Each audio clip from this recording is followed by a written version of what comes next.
अस्सलाम वालेकुम दोस्तों, ताजो फनकार गरम जलाल चढ़ाई का फरमाशा अर्ज मोहम्मद रिंद सुल्तान रिंद झल मक्सी का साबिर अली मक्सी जो फरमाशा जो मुझो भाई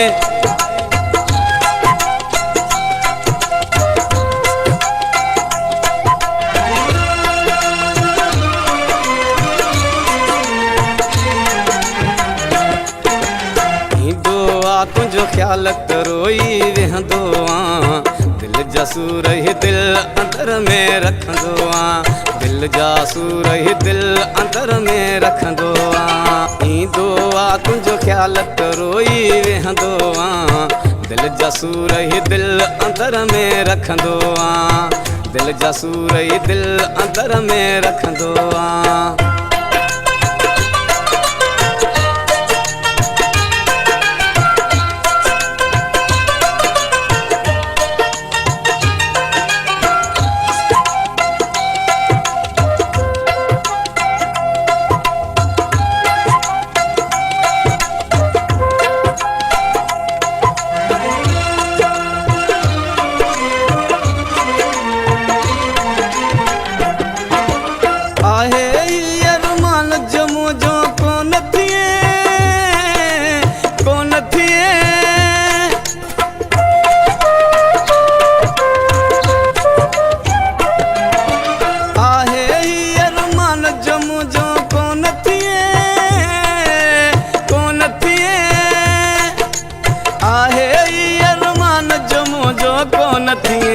वेतर गड गैरन सा तू घुमदो दिल जा सूर ही दिल अंदर में रखंदो दिल जा सूर ही दिल अंदर में रखंदो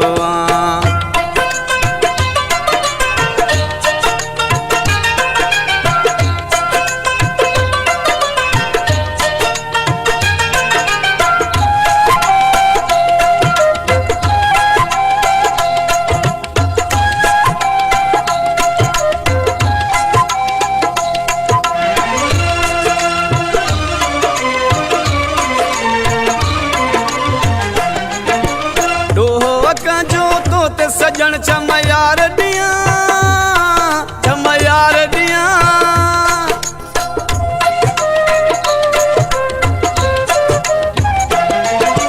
डोहका जो तोते सजन चमयार दिया डोहका जो तोते सजन चमयार दिया तुझी हर कम यारू सिर ते खण दो दिल जा सूर ही दिल अंदर में रखंदो दिल जा सूर ही दिल अंदर में रखंदो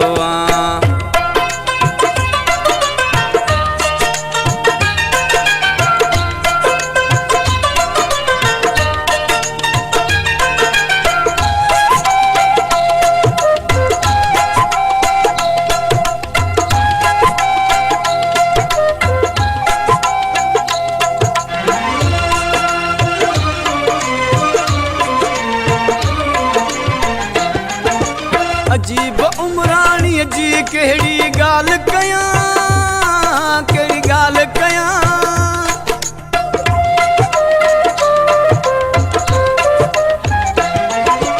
अजीब उमरानी जी केड़ी गाल कया अजीब उमरानी जी केड़ी गाल कया अकबर ई इल्जाम न कहते हणदो दिल जा सूर ही दिल अंदर में रखंदो दिल जा सूर ही दिल अंदर में रखंदो ईंदो तुझो ख्याल रोई वेहंदो दिल जा सूर ही दिल अंदर में रखंदो दिल जा सूर ही दिल अंदर में रखंदो ईंदो तुझो ख्याल रोई वेहंदो दिल जा सूर ही दिल अंदर में रखंदो दिल जा सूर ही दिल अंदर में रखंदो दिल जा सूर ही दिल अंदर में रखंदो